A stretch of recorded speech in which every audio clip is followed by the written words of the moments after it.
நம்ம அன்றாட வாழ்க்கையில் நடக்கிற நல்லதுக்கெல்லாம் கடவுளுக்கு நன்றி சொல்லணுமா? நன்றி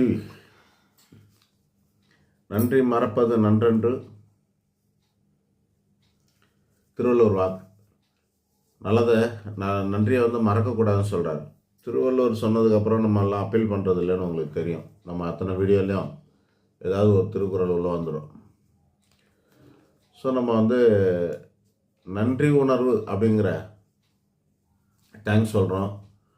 அந்த நன்றி உணவுங்கிற கிராட்டிடியூடு தவறான விஷயம் இல்லை. இதில் ஒரு புரிதல் கொஞ்சம் ஞானபூர்வமாக பார்க்கணும்.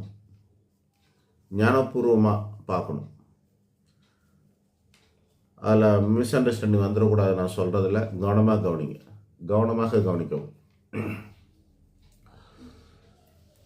கடவுளுக்கு உங்களுடைய கேள்வியில் என்ன இருக்குதுன்னா, கடவுளுக்கு அன்றாட நன்றி சொல்லணுமா? நம்ம நன்றிலாம் சொல்லிக்கிட்டு தான் இருக்கிறோம். இந்த படையல் போடுறதுன்னு சொல்லக்கூடிய விஷயங்கள் இருக்குல்ல, சாமிக்கு நைவேத்தியம் பண்ணுறது, முன்னோர்களுக்கு பித்திருக்களுக்கெல்லாம் நைவேத்தியம் பண்ணுறது, படையல் போடுறதெல்லாம் அது எல்லாமே நன்றியின் அடையாளம் தான்.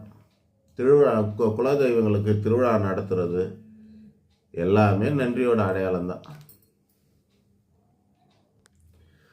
ஆக நன்றி உணர்வுங்கிறது ஒரு கெட்ட விஷயம் இல்லை. எல்லாம் கண்டிப்பாகவே நன்றி உணர்வு அவசியம் வேணும், எல்லாருக்கும் வேணும். கடவுளுக்கு சொல்கிறோம், முன்னோர்களுக்கு சொல்கிறோம், மூத்தர்கள் சொல்கிறோம், எல்லாருக்கும் சொல்கிறோம். நமக்கு உதவி செய்கிறவங்களுக்கும் நன்றி சொல்ல வேண்டியதெல்லாம் அவசியம் தான். இதில் நான் சொல்ல வந்தது என்னென்னா, ரொம்ப நுட்பமாக கவனிக்கணும், மிஸ் அண்டர்ஸ்டாண்டிங் பண்ணிக்கக்கூடாதுன்னு சொல்கிறேன்.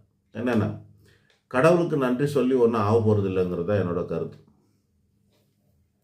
ஏன்னா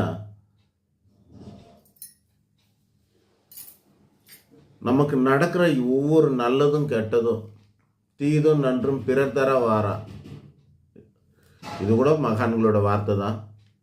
நல்லது கெட்டது அடுத்தவங்கனால வர்றதில்லை, எல்லாமே நம்மளுடைய கர்மானால் வரக்கூடியது தான். கர்மாவை பேஸ் பண்ணி தான் கடவுள் நமக்கு அருள் பாவிக்கிறாங்கிறத தெரிஞ்சுக்கங்க. கர்மாவை பேஸ் பண்ணி தான் கடவுள் நமக்கு அருள் பாவிக்கிறார். கடவுளோட ஒரு சக்தி பெருசாக இருக்குதா அப்படின்னாக்கா இருக்குது. அந்த சக்திக்கு பேர், இப்போ அரசாங்கம் ஒன்று இருக்குது, மோடி இருக்கார் இந்தியாவில். இந்தியாவுக்கு மேலே ஒரு பெரிய சக்தி இருக்குதா? இருக்குது. என்ன இருக்குது? அரசியல் அமைப்பு தான் பெரிய சக்தி. அதை மீறி இவரால் ஏதாவது செய்ய முடியுமா? செய்ய முடியாது. அந்த மாதிரி கடவுள் மேலே ஒன்று இருக்குன்னா அது என்னன்னா, கடவுளால் உருவாக்கப்பட்ட சிஸ்டம்,